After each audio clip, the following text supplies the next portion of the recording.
Hello, welcome back to the Villa View. It's time for a match preview for the Spurs game in association with Luke Roper, and also straight off the bat, because quite frankly, I want to get it out the way. We're actually got a joint sponsor, a co-sponsor this week. Delighted for Ian Taylor to join us to talk about this, because Manscaped are sponsoring this match preview. So they're giving us a little discount code at the moment. You'll have seen Manscaped, because to be honest, they sponsor absolutely everything at the moment. Using our code The Villa View, you'll get 20% off and free shipping from manscaped.com. So they sell a lot of things. I'm gonna here we are. There's a bit of a QVC moment. First up, we've got the ball deodorant here. I mean, you can see all the stuff they've got there on that image. Tails, partial to some ball deodorant in your life? I'll have anything, mate. Yeah, we'll get in touch with Manscaped. We'll get you some ball deodorant. They've sent us, me and Dolan, a lovely little kit. To be fair, we've got some ball toner here as well. I mean, at this point, I feel like it's April the 1st, and we're doing this because this is ridiculous. It's either April the 1st or you're getting paid a lot of money. Yeah, that's true. They have got a cutting edge trimmer as well. Here it is. It lights up. I think if you're doing it in the dark, if you fancy trimming your balls in the dark. Tails, what do you think? For that time when I want to trim my balls in the dark, mate, I'll have them. Handy, isn't it? You can't knock it having a light on it. So yeah, we've signed a little deal with Manscaped for this match preview. So do go out and check their stuff online. It's a nice little kit, to be fair, isn't it, Dolan? That they've sent us. You're a big fan of the boxers. Yeah, the kecks were amazing. If they sell those in packs of 3 or 4, I'll be over that. Yeah, they're like silk. They're like silk against the skin. Absolutely sensational. Yeah. So yeah, use our code Tails if you want to use our code. I mean, we can put you in touch with them if you want. I know you log a freebie, as we can tell by your Luke Roper gear that we've all got on there. We can tell that we all like a freebie. So yeah, go on to Manscaped, check it out. We're going to move on now and preview the Tottenham game on Sunday. Now, Dolan reliably informs me that just as we're about to come on air, Tails, Spurs have actually gone out of the Europa League in extra time. They've lost 3-0. They were 2-0 up in the first leg, but they've lost 3-0 in Croatia tonight. Not great for Jose, that is it? Not at all. He'll be the one getting all the headlines tomorrow, wouldn't he? So yeah, it's one of those though. Will we be playing against a wounded animal on Sunday? We'll see. But always better to play against a team that's just lost. Yeah. Better to play against a team that's tired as well, Dolan. They had quite a strong lineup, didn't they? Playing 120 minutes there. Harry Kane started. I think Bale came on after the hour. They played a strong side, and they've had to play extra time as well, which can only be a good thing for Villa. Yeah, I mean, it was pretty much full of strength from what I could see. It does seem like a bit of an unhappy camp at the minute, and I think they had all their hopes pinned on winning that tournament. There's a good chance because I don't think they're going to. They're not going to get top 4. There's some big teams left, and Arsenal have gone through. I know they got beat, but they still went through on aggregate. But 3-0 with being 2-0 in the first leg is it's quite a beating, I have to say. I don't know too much about Dynamo Zagreb. I believe that's who they're playing. They're about them domestically. They're a team that Tottenham should be beating. Yeah, that's a fact, yeah. For sure. So it's not a great result at all. So if we can, hopefully, from what little bits I've seen today, if Jack's back fit, then it's a good game for us, especially at home. Yeah, it would give us a massive boost having Jack back. Obviously, at the time of recording, Dean Smith hasn't had his press conference yet, Tails. But if he was to come back, we could do with being reignited a little bit, couldn't we? You remember it from one of his previous injuries when he came back, and obviously we won 10 in a row. I mean, I'm not for 1 second saying that's going to happen in the Premier League, but it would just give the whole football club a boost, wouldn't it? Yeah, not just the club, I think the team as well. I think, like a lot of teams, your best player, every player looks up to him, don't they? And when that player's not playing, it's not just the fans that are feeling it, but the players do as well, I think. Because I think he just lifts everybody else, and he's lifted the level of the rest of the team as well. Players that we were questioning last season and season before have been great this season. So, the targets of this world, he's been magnificent this season. Yeah. And Seasons before, people were saying, is he worthy of being in our team? So, and I think that's basically because of Jack and playing with Jack on that side. So, I think he lifts the level of everybody. Yeah, Dolan, do you think he, as well as lifting the level of everyone, he a little bit takes the pressure off people as well, doesn't he? He frees people up. Players get more space when Jack Grealish is on the pitch, and without him, we've kind of just been snuffed out and stifled, really, haven't we? In the 5 games he's missed. Yeah, I mean, listen, the 5 games we haven't played well, but we've still picked up some points, and this was your point over the last 4 or 5 games was, we haven't been playing well, and we've been missing Jack, but we've still been picking up the odd win here and there, and he's still competitive. We're still competitive. We're still tight at the back, which I think makes everything easier in terms of trying to win a game of football. If you're tight at the back, then you've got every chance. And I think, to be fair, the games that we've played without Jack, we've got what we've deserved. I thought we were a little bit. I thought we felt sorry for ourselves in the first half against Leicester without Jack. I think if Jack's in that team, we probably going to win that game or at least get a point. I thought we did. We had a fairly good second half against Leicester. The Leeds game, I thought we were fantastic. The Wolves game, I thought was unlucky. We could have been out of sight after the first 15 minutes. But on reflection, the points probably a fair result. The Newcastle game, we were absolutely dreadful. So I think, again, a point's a fair result, but when you're one up after 85 minutes, and you look at the couple of counter attacks we had in that game, we with Jack running with a 3v2 or a 3v1, whatever it was, I think we go on and score second and win the game. And I think Jack's in-game management has really, really come on, and I do think without, I know he's still a young guy, Jack, but you see his qualities even as a captain and as a leader. Just little small things like the Wolves game when we scored that penalty in the last minute when he dragged El Ghazi into the corner. Whenever he celebrated that penalty, he was just going to sort of stand and sort of he wasn't going to celebrate too much, and then Jack's like, right, get in the corner here. Let's try and waste another 50 seconds. Which for me was very, very clever and shows the maturity that he's shown as a captain.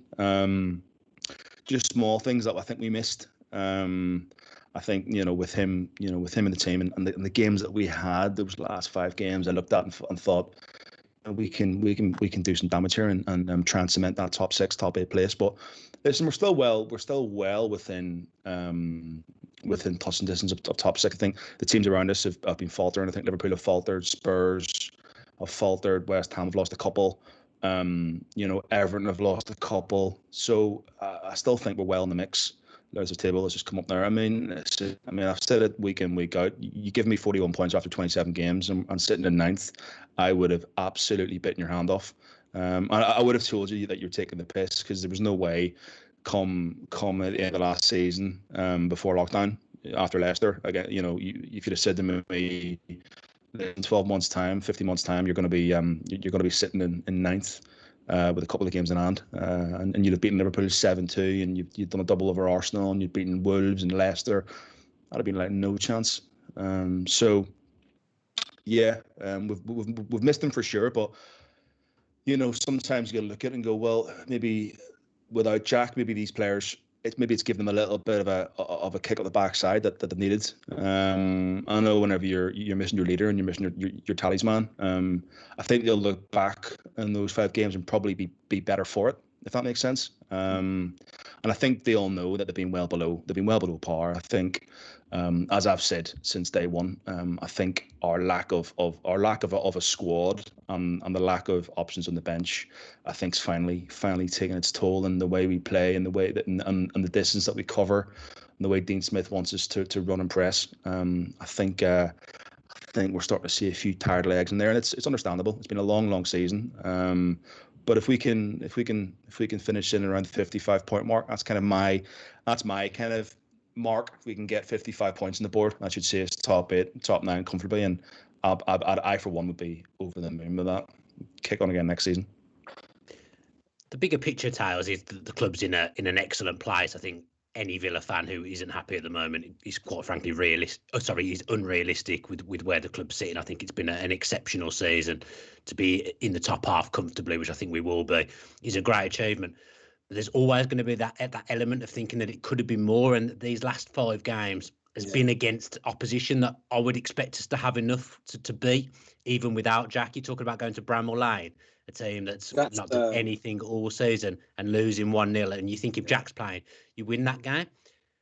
What does that say about the rest of the squad? Because you can come on here and probably say that we probably would have won that if Jack had been there. But what does that say about the squad in general, that we have stuttered in the easier games? Well, that's what I was going to come on to about that. The reason why some fans would be a little bit disgruntled right now is that, we're playing against the likes of Newcastle, who are awful. Sheffield United, who are awful. Do you know what I mean? Yeah. And we're not getting results against those sides. And just because Jack's missing, we still should be able to beat those sides. So I can see why people are getting disgruntled. And like you've just said, it's one of those, if only we could beat those sides. If we had another 6 points, where would we be? Yeah. You know what I mean? Somewhere near the top 4, I think. 5, whatever. But that's the most frustrating thing, really, is that you don't mind if those games were against Liverpool's or Man City's or whatever, but when they're against Newcastle and Sheffield United, it's a different story, isn't it? So I think hindsight's a very dangerous thing in football, because you look back every season and you go, what if? And we all know football is very much played. It's played in the moment, and it's very much based on feelings and how you feel and your emotions. And no matter where you're sitting in the table, you look at Liverpool fans. You try telling them to see the bigger picture at the minute after getting beat by Everton 1-0. It's going to be hard to do, and I get it. And I listen. There's been a little bit of doom and gloom around the club over the last sort of 5-6 weeks because of the results, but more so because of the performances. But I, for one, know that those owners aren't going to settle for second best. And I also know that looking at where we've come from this season, and yes, we've brought in a number of great players, but I also think we're still another 5 or 6 short. And we'll go again in the summertime, and I think we'll spend big, and I think we'll kick on. And I think looking at as a unit, we are we're so solid from that back 5, including the goalkeeper. If we can bring in maybe another left back, another right back, just to push Cash and target. But I think where we have to strengthen next season is at the top end. I think we need another goal scorer. We need another couple of wingers, maybe bring in a number 8 or number 10. And I think if we can get that if we can have maybe 6 or 7 players all vying for those top 3 spots at the top of the pitch, I think we'll be an absolute force. Honestly, I do. I think we have got the, Go ahead, Sills. The funny thing is, Ollie Watkins has got his call up for England, and he's probably just had his worst game for all of us. Yeah. Do you know what I mean? And it was one of the. I was sat there thinking, if ever there was a time that we needed another number 9 that could come on and take his place, it was against Newcastle, because he just looked really tired. Ball was bouncing off him, and it just, after an hour, I was thinking we could do it just subbing him off and putting another number 9 on. Well, there's one sat on the bench, isn't there? But he's reluctant to use him, which probably tells you everything you need to know about his future. Yeah, tells you everything, really. But I just thought he looked really tired, and I felt a bit sorry for him, to be honest, because he has played every minute. Yeah, he must be knackered. He must be knackered. Yeah. Can't be easy. Yeah. Mentally as well, it must be quite draining leading the line on your own every single week, every single minute of every single week, knowing you're the only goal scorer at the club. That must take its toll, really. And if you think about the numbers that he's produced so far this season and the energy levels that he's put in, he's having an exceptional season. And it sounds like it was a straight shootout between him and Bamford for the England players today, and he's come out on top, which is an excellent thing for us to see. Tails, I just wanted to ask you about Ross Barkley, because Dolan and myself have done it to death over the last month or so. We've defended him some weeks. We can agree that his performances aren't the best, but in general, the team doesn't seem to be functioning as well as it was anyway. Barkley was kind of brought in to take the pressure off Jack a little bit. So you've got Jack missing. that's where you think, right, we've got this other number 10 here, this creative player, but at the same time, Jack's missing. Barkley can't get in the team. What have you made of him since he's come back from injury? I think he's probably missed Jack as much as anybody. Yeah. Because they were playing well together. Then all of a sudden, the wheels fall off, and you can't understand why, really. But it does coincide with Jack not playing. So I think in some areas where the manager wants to trust him with the ball, he can't, and he gives the ball away too often. Maybe, probably, I don't know. Probably not got into the positions where the manager wants him to get into. I don't think he can play in the midfield three for us. Yeah, but we're doing that a lot at the moment. I don't get why we've changed. I can't understand that personally. What's your thoughts on that? The playing with the 10 was working because we were getting players closer to Watkins, and again, Watkins looks a bit isolated. How I would say that's just my opinion. Yeah, I think because he was playing like a 4-4-1-1 really. Yeah. With Barkley behind the striker, which suits him the best, I think. Yeah. Because he doesn't have to track back so much, and he can get nearer to Ollie. So and it's easier for him to connect with Jack on that side as well. So yeah, he struggled, and I think mentally he's probably struggling as well, because I've not really been on loan anywhere. Well, I've never been on loan anywhere myself, and obviously you go on loan to play, don't you? So when you go to a club and you're not playing, then what's he thinking? So, but at the end of the day, you've got to put in performances as well. And if you're not doing that, you're not going to play, are you? Tails, just from a professional footballer's point of view, you know, if you've gone for a bad run yourself, and the ball's bouncing off you, and you're not finding your form, and you're feeling a bit leggy, you know, and you must know deep down. I mean, I know he got a bit of stick for the way he came off against Leicester, and I personally think it was because he knew deep down he had a bad game. He knew Southgate was in the stands. How do you sort of get back to your best? Like, does something just click, or do you just wake up one morning and go, I feel better, or what? Because it must be tough when you're in that rut. I've got to say, mate, I've never been in that. Oh, there we go. When Tails miscontrolled the ball or it hit his shin, it usually ended up in the back of the net. He was a lucky boy. No, for me, I was one of the lucky ones, because when that was happening, because I'd just compensate for that with just work rate and tackling and winning headers and stuff. I guess that's what people will label at Barkley, isn't it? That the work rate's not there. Well, they have labelled it at him. But that's the thing. Some players aren't like that. No. You know, he's a totally different player to what I was. So, you know, he's not one of those who's going to run around and tackle five people on the trot and win all the tackles, is he? Or win a few headers and whatnot. Yeah. So, I don't know. It's one. He's just got to play through it. And, you know, the disappointment has been when the manager's given him his chance to play and take that bull by the horns. He's not really done it, has he? So no, but when he first came in, he was unbelievable. First few games before his injury, he was great, wasn't he? First game against Liverpool, hit the ground running straight away. Yeah, you've got the euphoria of being a new club and a new start and everything. Do you know what I mean? So and playing with his mate Jack as well, and there's that whole new thing, isn't there? But now he's settled in. You know, hopefully he's not gone back to where he was before. It's just one of those. You just got to keep training hard, and you know, hopefully Jack coming back into the team might help him. But then, you know, the manager's got to pick him as well. So we don't know if the manager's going to pick him now, do we? So no. I mean, Ramsey's been playing a lot of football, hasn't he? What have you made of that? Because he's a young boy. I think he's going to be a really good player for us. I thought his debut against Wolves, I thought he was absolutely magnificent for a first start in the Premier League. But I would say, should he be starting as many games as he has been recently? What have you made of him? I think that's basically down to the manager trusting him and seeing what he's like in training, because he must be great in training if the manager's trusting him the way he is. So they see him day in, day out. So they obviously think he can handle it.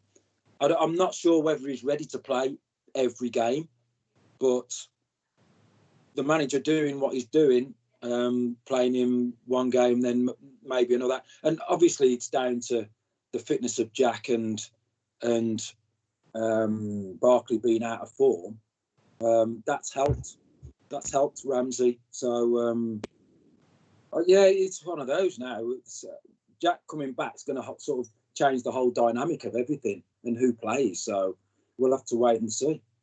Yeah, Dolan, we were at our best at the start of the season, or probably up until the COVID stuff, actually, when we had a settled team. We'd only make a change if there was like a suspension for 5 bookings or whatever. I think the camper came in once or twice. We changed Cash one game because he had a suspension. Louise had a suspension as well. Since we've been not had a settled midfield, that's where the form seems to have dropped a little bit. What would, if you're picking a midfield for Villa now, who are your 3 set in the centre? It's tough because, as we said, we were at our best and we had the likes of Barkley playing alongside McGinn and Luis and Jack and Trezeguet and Traore. But then I probably think our best form of the season, our best spell of the season was, albeit the first 4 games were great, but I thought in December, I thought we were absolutely like swashbuckling. I thought we were the best team, in the division at one point. I thought we were playing some outstanding football. And we were keeping clean sheets for fun, and we were scoring for fun. And that was without Barkley because he was injured when he came off against Brighton. So it's a tricky one because I feel as if at the minute Dean Smith doesn't know his best midfield 3. As much as I adore St. John McGinn, I don't think he's playing at his best at the minute. I think he's off the pace. He looks like he's running on empty. He looks tired and a little bit leggy. So I think he's not been great. Luis has had a couple of bad games. He's been dropped. So the only real, there's been no real kind of consistent midfield 3 really that you can look at and go, well, they deserve the start, because they've all been off the pace. I think Sanson's come in and shown glimpses. I think he looks really, really energetic. I think he can pick a pass, and I think he looks like he'll be a quality signing for us. But if I had to pick a midfield 3, I think I'd be very much in your thinking. I think having Barkley as a number, a number 10 in behind Watkins, and then having maybe having Luis, McGinn, and Sanson in there with Jack and Traore. I think that's the way I would go. I think you put too many players there. Oh, okay. Well, Jack, you can't have 12 men. You can't do it. That would help us, though, I think. But yeah, we'll do. But now you're seeing the manager's problem, mate. Yeah, just trying to work it out actually in my head. But yeah, I do think that midfield is so important. It's the link between them and the strikers, and I think just chopping and changing every week. I don't think Aaron Ramsey at the minute. I don't think Jacob Ramsey at the minute is the answer, because I think he's too young and too inexperienced. I think it's again, it'll stand him in great stead for the future because he's being thrown in and he's playing Premier League football. And, there's very few players that get to go in straight into the team and not go on loan. And there's very few players. Even Jack had to go on loan. Like he's just kind of he had a very brief one last season, didn't he, at Doncaster before COVID? Yeah, 6 games. 6 games. I mean, you can hardly call that kind of much of a kind of experience. So I think he's come into the team and he's been outstanding. But I still think the midfield 3 of McGinn, Luis, and Barkley or Jack is the way forward. Yeah, Taz, when I think of when you played, it was pretty much. I mean, the season we got to the FA Cup final, it was Boateng, you, and Merson every week. If someone had an uncle, whatever. What a true that is! True. Steve Stone, I think, replaced you when you were injured. Hendry flitted in and out, and Alan Thompson as well. But it was settled, wasn't it? How hard is it, and does it make things worse for a club when they don't have that settled midfield? Well, it's even worse these days, isn't it? Because of rotation of squads and everything. Players now are expected, if they've not played for 4 or 5 weeks, they're expected just to come in and play, aren't they? And I would have hated that, because you just can't. You have to hit the ground running, and it's not easy to do that. So it's probably played in our favour in the past because we've not had to change the team too much. But I agree with Dolan about our best period was with McGinn, Louise, and Barkley just in front. I mean, what was it? It was the game. Was it the Burnley game, the first half, where we were just unbelievable? Yeah, that was the midfield. Do you know what I mean? It's the best I've seen play for a long, long time. And how we didn't win that game, I just do not know. But the first half, we were just fantastic. And so it's one of those. I think, we've gone off the boil. We've had to change the team a little bit. I think you're right about Louise. He's looked tired as well. But I think we've got to remember that this season is just an anomaly, isn't it, really? We'll never see another season like this. So I think every team's felt it regarding injuries and tiredness and whatnot, because it's just not been a normal season. We've not even had a proper pre-season. So I think it's one of those. It's a season to just get through and see how far we can go and start again next season and build on this one. Like Dolan says, sign a few more players, which I know for a fact they'll want to do. They'll want to make the squad stronger. We've got the power to do it. So it's just enticing the right players. So do you see Louise sticking around sales? He'll want to, I thought. He's got this kind of buyout clause. I think is it June the 15th or something that his buyout clause runs out. Something I haven't got a clue. I know it runs out at some point. Runs out sometime June or July. And then City have the option to buy him back for 25 million. It'd be interesting to see if we tie him down. I hope we do, because I thought at the start of the season, I thought he was even end of last season and start of the season, I thought he was absolutely unbelievable. Yeah, he surprised me, to be fair, because I wasn't a big fan before, but he just got better and better. But in the last month or so, he has looked he's looked tired. He's tired. Yeah, he's looked tired, and it's kind of caught up with him.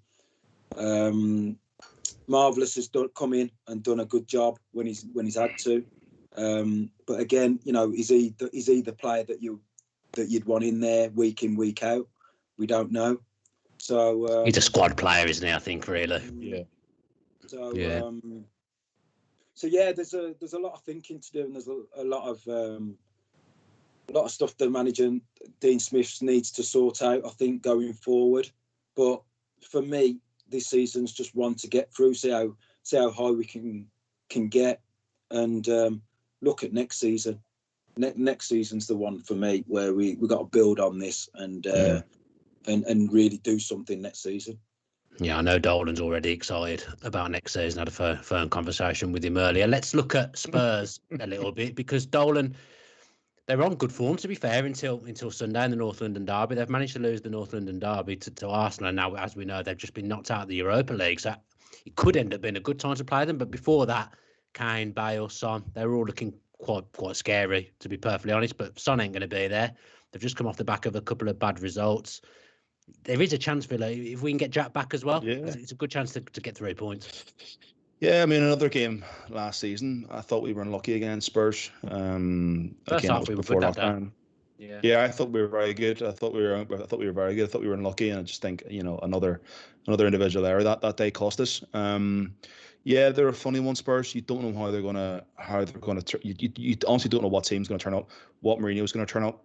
Are they gonna be on top of their game? Are they gonna be G'd up, or are they going to be miserable because Mourinho's had a go at them tonight? It'll be interesting to see what Mourinho's post-match press conference is like. Is he gonna throw the players under the bus, or is he going to take it in the chin? So it'll be interesting. It'll be interesting to hear what he says after the game. But the last team we played on a Sunday after European football was Leicester, and I thought they were nowhere near their kind of fluid self, Leicester, that day, and I think we were off it. But I think any other team would have beaten Leicester that day at home, and so it'll be interesting to see what Tottenham turn up. But yeah, they're a really funny one. I think there's a massive amount of uncertainty around their top players, because you look at the likes of Kane and Son. You look at Lamela, Dele Alli doesn't obviously want to be there. He's been kind of frozen out.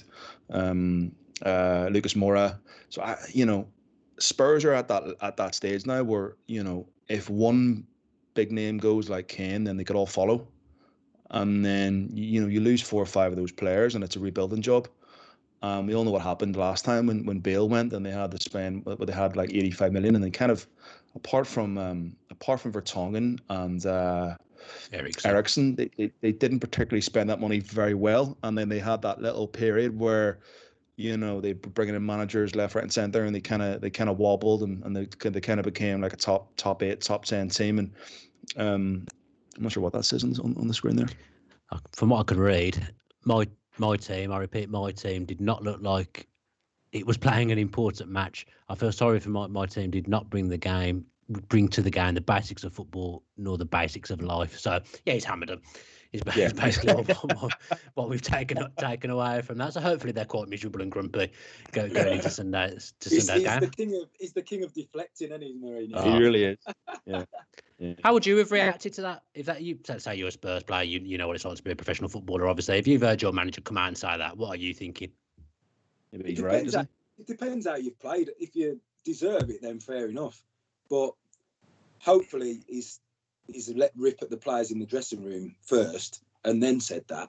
Do you know what I mean? So you don't mind that then. But if that just comes out without him actually saying anything to the team in the dressing room, then it's a different story. Yeah, Bale and Kane are obviously they're 2 big players at the moment. They've been linking up well. Towers both got pretty good scoring records against Villa in the past in some of our McLeish and Paul Lambert years, Gerard Houllier years as well. Have you enjoyed watching them playing in tandem in the last few weeks?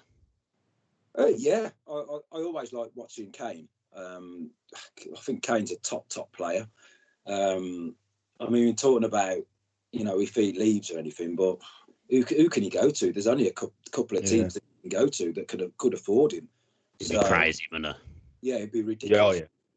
So right now, I can't see him leaving unless a Man City want to pay. And to be fair, you can see him slotting into Man City all day long, can't you? Yeah, he'd do well there. So there's only really them and PSG probably who could afford him. So. But yeah, he's a top player. I'd much rather be playing a Gareth Bale now than he was a few years ago. Yeah. So he doesn't really scare me at the moment. But Harry Kane does. Do you know what I mean? Because when he's on fire, he's really on fire. So, but it's a big plus that Son's not in the team as well because he makes him tick as well. So, Lamella missed as well with suspension. Yeah. But he's not really. He's been in and out the team anyway. So it's not a Spurs team that frightens me at all. So yeah, bring it on. Good to hear. We've touched on the England stuff with Watkins near the top of the show, and Dolan, a Spurs player that has made the England squad, is Eric Dyer, who I don't even think is in Spurs' first choice 11 at the moment. It's been Alderweireld and Sanchez playing. Villa's form centre back. Ezri Konsa's had a phenomenal season so far. I really, really thought he would be in the squad today. Dolan first, how unlucky is he? Yeah, I think it's criminal, man. I think it's absolutely criminal. Once again, it just shows that an England manager's not picking players based on stats. He's picking players based on reputation. And I just think it's criminal. I think he's been the best centre-half in the division by some distance. Stone just had a bit of a... You think the whole are you saying just English or the whole, everyone? I think he's going to be one of the best centre-halves in the division, full stop, let alone English. We've kept a lot of clean sheets, to be fair. I think he's been absolutely out of this world. I called it from the start of the season, just as is reading the game. He reminds me of Paul McGrath. He loves that he called Konsa for England in the first few games. I think he said it in every show we've done. I think he said it. And I called Jack world class as well. Yeah, you did make 2 good shouts at the start of the season. To be fair to you, I did. Yeah. I think you name me a better on kind of consistency throughout the season. I'll ask Tails and I'll ask Bardel. You name me a better centre half all season than Konsa that's been consistently at it week in, week out with those kind of stats. Well, there's a reason why we've got so many clean sheets, isn't there? And, I think it's that triangle. Well, to be fair, you can go beyond the triangle of Mings, Konsa and Martinez. because I think the back five have been phenomenal. Yeah, they've not let us down. No, not at all. Not at all. But yeah, I agree with you. Konsa's very, very unlucky. I think the problem we got with England is that, they like to sort of promote from within and the 21s and who's come through. But he's done that, to be fair. He's played in under 21 tournaments. Yeah. It's weird. But I thought he'd be in. But yeah, it's one of those. I think he likes Dyer, obviously. He really does. He must have. It's a difficult one to explain, to be honest, and I don't know whether the fact that Stones has come back in, and I don't know whether he didn't want too many that were not in the fold already.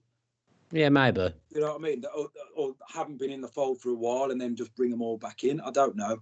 But he's very unlucky. You haven't answered the question yet, Tils. You haven't answered the question. Can you name me a better centre half this season in the Premier League other than Ezri Konsa? Oh, okay. Plus, mate, we all get sucked into thinking, yeah, he's been the best centre half all season when we've not seen any of the others play. Yeah, true. Do you know what I mean? So I think Ruben Diaz will probably have something to say. We can't sit here and say that we've seen every centre half play 90 minutes all season. So, so yeah, from our point of view, from what we've seen, he's been unbelievable. He has been unbelievable, and he's matured as the season's gone on. And I think even Tyrone Mings has matured as the season's gone on. Because I still love Mings. Yeah. Because he was making mistakes at the beginning of the season where he was trying to play out from the back. He was trying to be too clever. But now he just hits into Rose Ed when he needs to. And obviously, it's good having Dean Smith, who's been a centre-half, John Terry, who's been a centre-half. And it's probably helped our centre-backs massively that they've been able to spend time with them on the training field and teach them a few things. So I think they're a big reason why we've had so many clean sheets is that the shape of the back 4-5. It's a lot. The keeper's helped, hasn't he, as well, though? Let's be fair. The keeper's been good. He's helped. Yeah, I said back 4-5. Yeah. So yeah. He's been unbelievable. So it's so good when, as a team, you can look back there and know that a keeper's just going to come and get across every corner that comes in. Do you know what I mean? And it just takes the pressure off. Takes the pressure off massively. So yeah, Konsa's very, very unlucky. You must have Southgate's number. Let's put him up on the phone now and ask him. Let's see what's going on. Let's break an exclusive. Ex-teammate.